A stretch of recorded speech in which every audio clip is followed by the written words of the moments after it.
Hi, this is Linda, continuing with our Explaining American English video series, and this first series within the big series on pronunciation.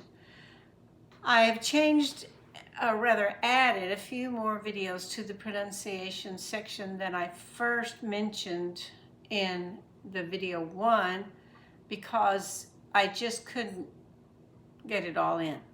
But this particular lesson I'm adding to explain why English is so hard.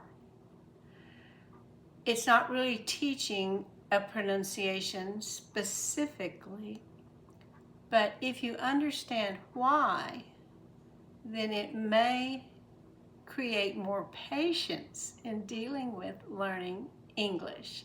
So, if you will indulge me, I will explain a little bit about where English came from.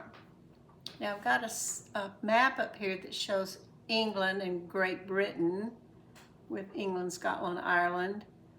And then I've got I specifically marked the German and the French area and then Scandinavia up here because they have great influences on what became the English language.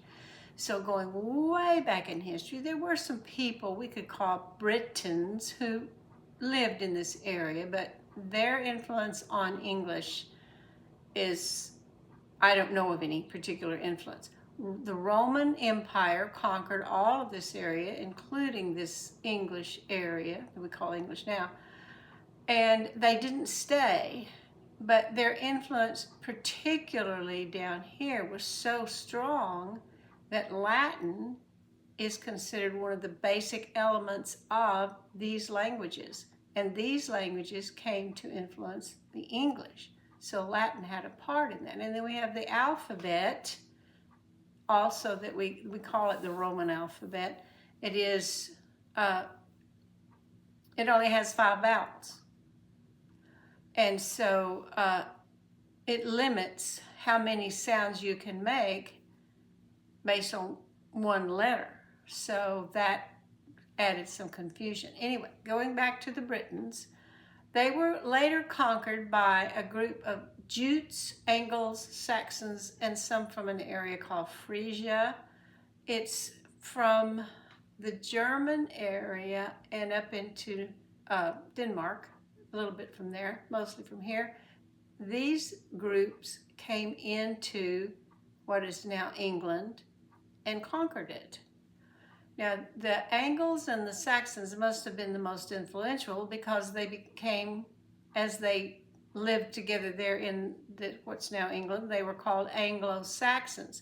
The Anglos, those from the Angles, had a name for their language, which is almost the word English. So it's from the Anglo-Saxons that we get the word English, and it's their language mixed in with these other two a little bit that first was the language of England. However, Vikings sometimes would come over and conquer or invade, and some stayed, and so that influenced the development of the language.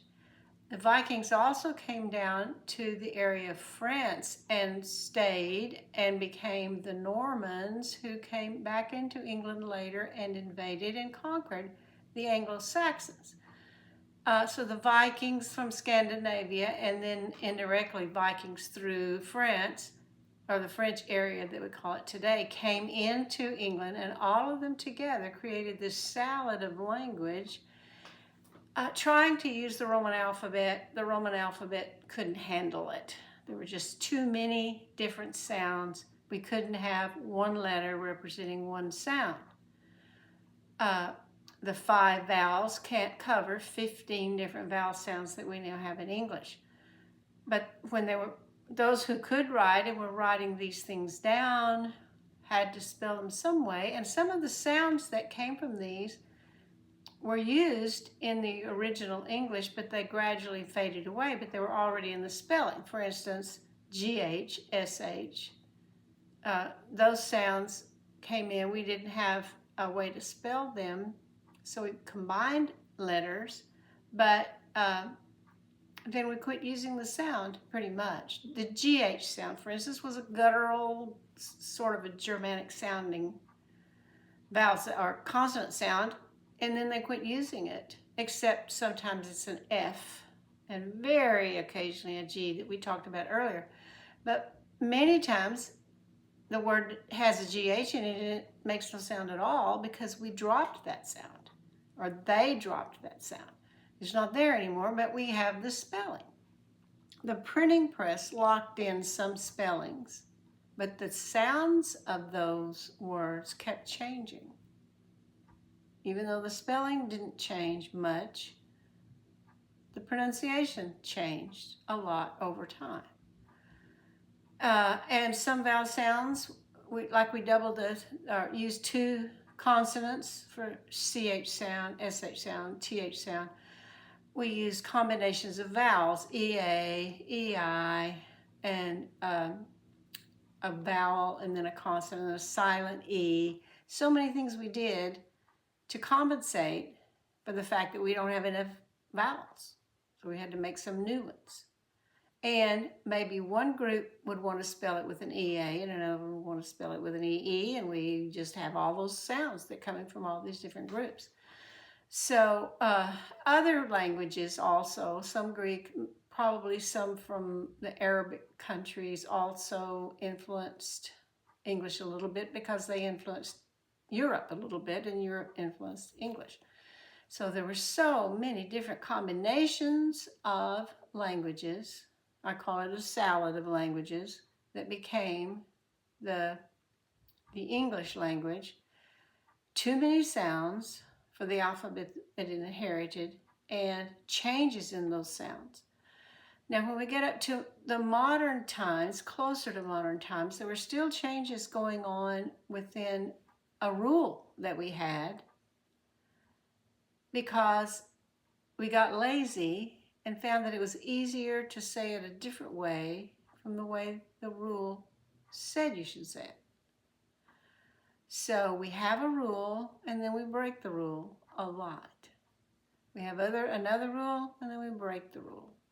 And that's how we came up with English. And I wish it was a language that was simpler, but that's what we've got. So I hope that helps you to have more patience with English, knowing there is a reason somewhere back there why we do all these crazy things, but we still have to learn it. So we have phonetically, you can say a lot of English words, but some words are just sight words because I can't give you a rule to explain why we say it that way.